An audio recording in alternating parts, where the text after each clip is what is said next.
En 1943, Bélgica completaba 3 años de ocupación alemana. Fue cuando comenzaron las deportaciones masivas de ciudadanos belgas hacia los campos de concentración nazis. Las SS confinaban a los prisioneros en unos barracones de la ciudad de Malinas.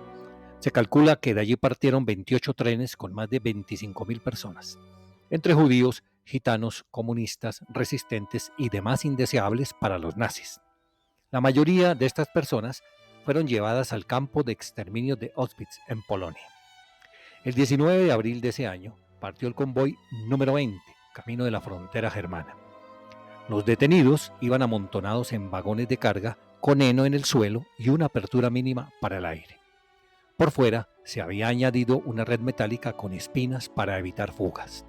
Escapar parecía una misión imposible. Para esa fecha, la resistencia belga estaba decidida a tomar acción e intentar liberar a la mayor cantidad de prisioneros que fuera posible. Fue así como, tras semanas de planeación, ejecutaron un plan de asalto. La acción corrió a cargo de Youra Lipschitz, un médico judío de origen ucraniano al que los nazis no le permitían ejercer, Robert Maestro, ingeniero metalúrgico, y Jan Flankemont, profesor de matemáticas. Sus medios eran escasos, pero les sobraba ingenio y valor.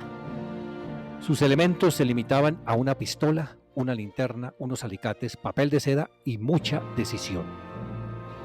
Al caer la noche, se escondieron en cercanías de la estación de Bouvermic, una zona rural de Flandes al norte de Bruselas. Se dispusieron a esperar el tren que llevaba a los prisioneros. Cuando éste se aproximaba, colocaron el papel rojo en la linterna y la dirigieron hacia la locomotora para que el conductor creyera que era un semáforo y tuviera que parar. Tras la frenada, comenzó el frenético asalto.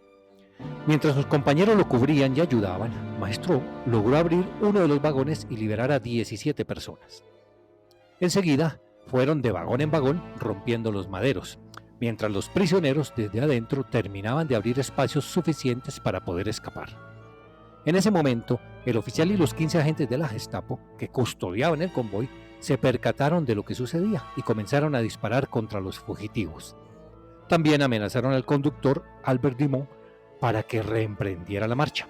Pero él se dio cuenta de lo que pasaba e intencionalmente fue muy lento para que saltar no fuera un suicidio. 233 personas lograron abandonar el tren de la muerte aquella noche de primavera.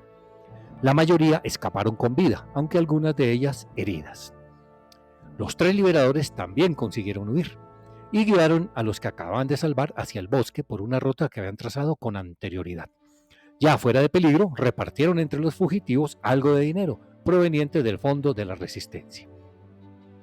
En ese mismo tren, y poco antes de esta extraordinaria acción, se presentó otro caso muy especial.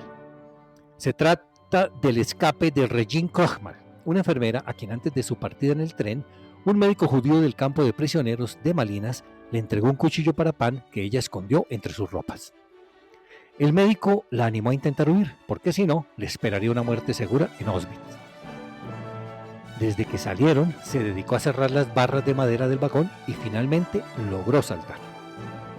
Sus captores no se percataron de su acción y logró esconderse hasta que los aliados liberaron Bélgica.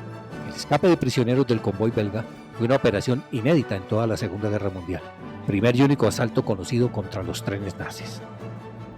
HistoriaTube, este canal de hechos insólitos, les da las gracias por haber visto este video.